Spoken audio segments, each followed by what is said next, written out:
Hello, you wonderful people, and welcome to another episode of Centric. This being a show where I talk about TV shows that are crime dramas. For today's episode, I'm going to talk about Reacher, Season 1, Episode 2. A lot of really interesting things went down in this episode, so let's break it down. So we're picking up in the aftermath of last episode. Reacher is just all about going off on his own, going lone wolf, trying to get answers about who killed his brother, trying to get revenge. And ultimately, Roscoe is sent to kind of be babysitter to some extent. And they end up trying to remember, I believe the first stop they went to was to see Hubble, because he might have some information where we end up meeting Hubble's wife, Charlie, played by Kristen Crook. I was like, hey! Not only another DC connection, but obviously Smallville connection with like Alan. So I was like, oh, that's dope. But either way, if you're unaware, she played Lana Lang in Smallville, if you've never seen Smallville. But either way, tangents and all that aside, definitely, and maybe I was reading too much into it, definitely felt like she might know more than she was kind of letting on, but that might have just been a thing of she was concerned, because obviously Richard did not hold back when he was like, yeah, my brother was murdered, and I wonder if it has something to do with like whatever your husband's potentially mixed up in. Because she's like, no, there's no way my husband would be mixed up in anything like that. Like he never jaywalked or anything. But what I thought was interesting is, well, he found some clue that indicates like, right, there was like a certain type of seed that was on Hubble's shoe that it's like, why would that be there? You know, considering his line of work, he wouldn't be in a position where this thing would like cling to him. But the conversation that, the daughters popping up and one having glasses, one not, made Reacher rethink everything from the prison situation. I thought that was interesting because you kind of thought like, oh yeah, they specifically were told to go after Reacher, but now he's thinking, no, they were probably told to go after Hubble, because it's like, right, these two sisters, one's delineated by like, oh, she's the one with glasses, she's the one without. They're about, yeah, there's differences, height, this and that by degrees, but the most distinguishing thing is, hey, go after this daughter has glasses. Now Reacher's like, right, they said him, they most likely meant me because I was wearing glasses at the time, because they did, Hubble's glasses had just gotten broken that day by the dudes that came into their cell, so they just assumed Reacher was the guy they were supposed to be going after. Because that's also what made Reacher think like they were coming after him. They did not bother Hubble at all. I mean, they were more so about taking him out. That was their focus. So he assumed it was about him. It's like, no, it was about Hubble. And now that no one's heard from Hubble, it's like, okay, so either they've already got him somewhere trying to pump him for information. Because Reacher was so certain that, well, they won't kill him because obviously you're necessary, you're important to their work, which it could either be a situation of he hid more than he didn't let on all that he knows, and maybe he's got some insurance policy that they need from him, or two, they might be torturing him for some information of like whatever role he played for them. It's like, you got to teach the next person in line who's going to fill that role. You need to teach them what to do, because if you don't, or will threaten your family, yada yada, so on and so forth. Because, well, we end up finding out later on the chief is dead. I wasn't expecting that. We got introduced to him last episode. Wasn't expecting him to be dead. Not only is he dead, nailed to the wall, cut off them.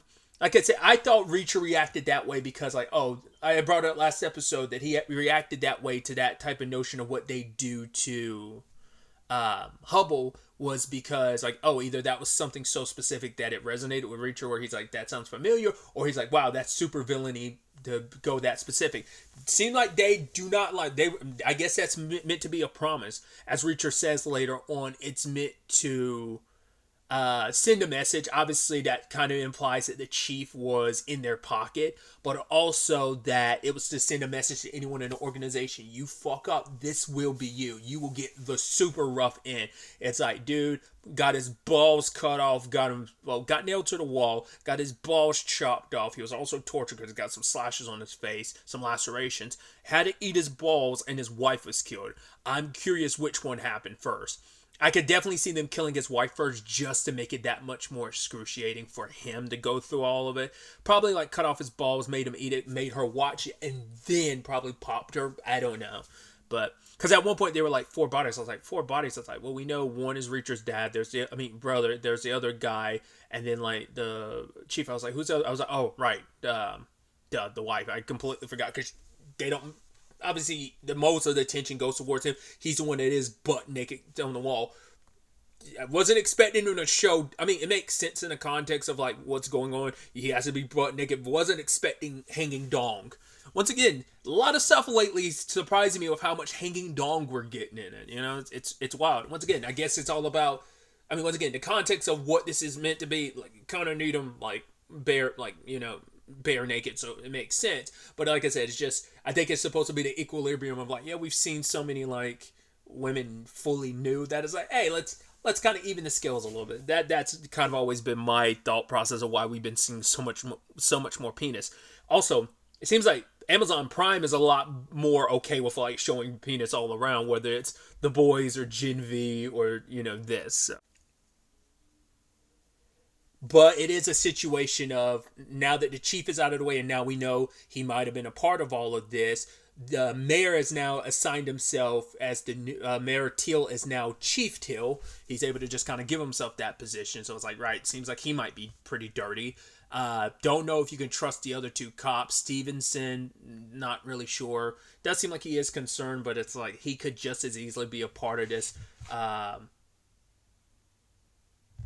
situation of like his family when it comes to Hubble. So he could have been like family meant to keep an eye on him. But there's also the other cop, which Reacher was like, yeah, when I went to use the bathroom, he didn't follow me even there, even though it's a bathroom with a window. I could have easily escaped, and I'm a murder suspect. It's like, right, because he knew you weren't the suspect from the beginning, so he definitely already knew something else was up. So they don't know who else to trust. All they can have trust is this trio right here. So obviously, there's still the big question of, well, why are you here in this particular town? Why'd you take this particular job, Finley? And like I said, my last episode, my theory still remains. I think Sharon's dead. I don't think they got divorced. I think she died, and I think that's probably a big reason why. Because we even find out that later on he's trying to get an FBI agent pal of his, Picard, to come look after Charlie and her children, because like Hubble might be dead and they might come after him, trying to come after Charlie just because they don't know if she knows anything or not. Don't want to take any chances. But this FBI agent, Picard, is like, yeah, he's the one that gave Finley the advice not to take this job. I love that Finley's like, oh, he gave me the best advice possible not to take this job, and I took it anyway. And Picard even later on is like, I told him not to take this job. So what would be so drastic enough to make you want to take this job and kind of leave everything behind? Like, it could easily just be a divorce. Maybe there's just a bad situation that went down in Boston, but I'm pretty sure it's just got to be like, yeah, you just want to completely distance yourself. And I strongly believe you call Sharon's phone just to hear her voice. So because she's going, not just because you're divorced or anything like that. But like I said, we'll ultimately have to wait to see when Finley opens up a little bit more. I mean, it's interesting to me referencing opening up because obviously he's very not too open initially when he's talking about Joe with Roscoe. Because it's like, oh, you're trying to just get me to open up because it's part of your investigation. She's like, well, no. At first, it's just simply because, hey, your brother just died, and I'm trying to get you to, I just want to, like, talk, make you feel better about it. But also, yes. So it turns out that, yes, him and Joe were tight when they were kids, but not as much over the years. And the last time he heard, he worked for Homeland Security, which is interesting. But the last time they talked was years, and she even says, like, why did you guys, like, why was that? Why was it so long? He's like, time passed. It's just, I guess they were just in their own lanes, and maybe they had a falling out, and it just, I don't know if it had anything with their parents' death that kind of led them go their separate ways. But as we see as them as kids, they were a tight unit. They had each other's back. So I thought that kept up maybe even to their adulthood. But it's like I figured as much. Like, that's why this is so painful for Reacher, is because he knows that. He even says it later on when he's talking to Roscoe about it, that he's like, if I hadn't just happened to be in that bar to hear blind Blake, it would have never inspired me to come here. He's like, it would have probably been years before I even found out my brother was dead, probably, just because we didn't talk. And it's just one of those big regrets, especially because that's the last family you had in the world, and you're always in that situation where you always think you have more time than you think, and you just let more and more time pass. You're like, I'll get around to it, we'll figure things out, maybe eventually, I don't know, this person should reach out first, like, who knows, like, maybe Reacher tried to reach out, his brother didn't respond, or maybe it cuts even deeper because maybe Joe's the one that reached out, but maybe Reacher never, ironically enough, didn't reach back out. So I could definitely see a lot of that. It's just always you wish what could have been and what is that conflict, and that's what's driving Reacher even more to do what he's doing. Obviously, we get our first proper introduction to Chief Till in this episode, played by Bruce McGill. I had no idea who was in this. I was like, oh, that's cool. And also the actor who plays is it Kleiner? Like, he is one of those actors where you're like, dude, I've seen you all over the place. I want to say, wasn't he the dude that was super into, oh God, what's Robin Tooney's character from The Mentalist? I'm blanking on her character's name, but he was he's kind of a dude that has a reoccurring role in the show, and like he has a thing for her character. Like, that's the thing I think of him the most, but he's one of those actors you're like, you've seen him in a number of things of like, oh, you're so familiar because I've seen you in so many things over the years. But like, that's one that always jumps out to me. It's been so long since I've seen The Mentalist, I don't remember that character's name. At least Bruce McGill, I would probably say, like, he's definitely, like, the things that probably jump out to me the most is probably Law Abiding Citizen and Rizzoli Isles are probably the things that jump out the most when I think Bruce McGill. But he's just one of those actors, too, where you're like, I've seen you in stuff, so. Obviously, the whole town is ready to jump down Reacher's throat because it's at a town hall meeting, and they're like, what about these murders? Like, you're not even you don't even have that much experience you don't have experience as an officer. How are you going to find out who did all this? Even calling out Finley, saying, like, he's not really good at his job. But Kleiner's there to be like, no, it's okay. Hey, you guys are wanting Reacher. Reacher was released because he has a solid alibi. Plus, you might not know this, but one of the murder victims was his brother, Joseph. So it's like, cool. So how the hell do you know that? Because that's a conversation which is interesting because, I mean, not unless it's something that, I doubt Roscoe would go saying anything, but maybe Finley said something to somebody. We don't know. Because it's like, how is that information in Kleiner's ear? To be fair, they already know more about Reacher than they would ever let on. So kind of implies they definitely have, whether they're directly involved, they have to be, because they seem to be at the heart of this story. You came to this town 5 years ago. You're kind of put more money in this town. So kind of also put a lot of people in your pocket. Like, for KJ to be the smug bastard he is, to know all he knows. Also sending those drunks to go after Reacher, which is like, you picked the wrong time. I'm pissed and angry because my brother's dead, and now you assholes are trying to jump me. It's like, what do you do? Put $50 in all your pockets? 100? It's like, all right, just go. Do not mess with me. It's like, okay, I'm gonna break three of your arms. It's like, well, there's 4 of us. It's like, no, 3 of you, I'm going to break your arms, and 1 of you needs to be able to drive you to the hospital. So he proceeds to whoop their ass, and the 4 guy was like, hey, I know the way to the hospital, and just like let them go. So I don't know what the purpose of that was. KJ, I guess, it's like, you're telling him to watch his back. Like, he's here because of his brother's murder. Like, that's what I was about to say. Like, now he's going to be extra motivated to stay, even though you want him out. That's not going to work. The same thing for Chief Till now, but Mayor Till being like, oh, I thought you were going to leave. He's like, no, I'm going to stick around. This seems like a good, quiet town. So it's like, kind of rubbing salt in the wound towards the mayor being like, oh yeah, it used to be. So he's like, all right, so we still got you being this hindrance. So, but what I thought was interesting about Kleiner's conversation too is he specifically said we need to track down these murderers, which I thought was interesting. I was about to say at first, because the whole town was like, do we have a serial killer? And for him to say killers makes me go, you know, there's multiple people behind this. Because Chief Till, Mayor Till is trying to say, I'll just call him Till, not worry about the title too much. Till is trying to say, like, oh, these murders had nothing to do with it. Like, those 2 murders, including Reacher's brother and the mayor and the chief and his wife, like, that had nothing to do with each other. Those are 2 separate things. But for Kleiner, like, to me, that was such specific things of, like, saying the word murderers. Didn't, like, I guess because you can be, like, at least justify being like, well, they're treating these like two separate incidents, so maybe it's two separate people that are being, suspects, or like it's two separate killing situations by two separate people. You don't want to link them together. So him saying killers isn't that strange, especially because he's talking after after Teal had said something. But it's still an interesting phrasing that I think should be noted. But there's ways to skirt around it not being of significance. It could be read too much into, but it also could be read too little into. So it's interesting to see how they play that.